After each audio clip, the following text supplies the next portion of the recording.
कई साल पहले धर्मपुर गांव में नंदू नाम का एक लड़का रहता था। उसके माता पिता गुजर गए थे, इसलिए नंदू धर्मपुर छोड़कर दूसरे गांव जामनगर आया। वहां की सब्जी मंडी देखकर वो बहुत खुश हुआ। अरे वाह, कितनी अच्छी मंडी है। मैं भी खुद का कुछ व्यापार शुरू करूंगा, लेकिन कैसे करूं, क्या करूं समझ नहीं आ रहा। मेरे पास तो सिर्फ 10 रुपए है, लेकिन स्कूल के मास्टर जी हमेशा कहते थे किसी भी सफलता की यात्रा एक कदम से ही शुरू होती है। मैं भी इन 10 रुपए से मेरा कारोबार शुरू करूंगा। ऐसा सोच के नंदू एक सब्जी वाले के पास आया। चाचा, ये नींबू कैसे दिए? एक नींबू 1.5 रुपए में, लेकिन 10 लोगे तो 10 रुपए में दे दूंगा। चाहिए तो बोलो। नंदू ने 10 रुपए देकर 10 नींबू खरीदे और मंडी के एक कोने में जमीन पर एक कपड़ा बिछाकर उस पर सारे नींबू रख दिए। ले लो भाई, ले लो। रसीले खट्टे मीठे नींबू ले लो। 2 रुपए का एक, 10 लोगे तो 15 में मिलेंगे। नंदू दिन भर आवाज लगाता रहा। शाम को एक आदमी वहां आया और 15 रुपए देकर 10 नींबू ले गया। नंदू बड़ा खुश हुआ। अरे वाह, 10 रुपए की खरीदी पर 5 रुपए का मुनाफा, वो भी एक ही दिन में। अब मुझे समझदारी से ये काम बढ़ाना होगा।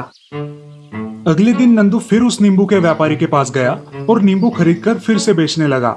उस दिन भी उसे फायदा हुआ। अब धीरे धीरे उसका धंधा बढ़ने लगा। एक दिन वो नींबू के एक बड़ी टोकरी बेचने के काबिल हुआ। एक दिन जब वो मार्केट से गुजर रहा था, उसने खाना खिलाने वाला ठेला देखा। लोग वहां खाना खा रहे थे, लेकिन ठेले वाले ने पीने के पानी का प्रबंध नहीं किया था। क्यों भाई, खाना बेचते हो, लेकिन खाना खाने के बाद हमारी प्यास कौन बुझाएगा? क्या तुम्हें इतनी भी समझ नहीं है? माफ करना सेठ, लेकिन जिस कीमत में यहाँ खाना मिलता है उसमें पानी का प्रबंध मैं नहीं कर सकता। आप घर जाकर पानी पीजिए। ये घटना देखकर नंदू सोच में पड़ गया और दूसरे ही दिन उसने खाने के ठेले के पास नींबू पानी का ठेला लगाया। ले लो भाई, ले लो। ठंडा ठंडा नींबू पानी ले लो, सिर्फ 1 रुपए में 1 गिलास। आओ, अपनी प्यास बुझाओ। दोपहर को खाना खाने के बाद कई लोग नंदू के ठेले पे आकर नींबू पानी पीने लगे। 1 महीने के बाद नंदू ने अच्छे खासे पैसे कमाए और बचे हुए समय में नींबू भी बेचने लगा। ऐसे ही कई साल गुजर गए। उस मार्केट में कारोबार करते करते नंदू बड़ा हो गया। एक दिन एक महाशय उस मार्केट में आए।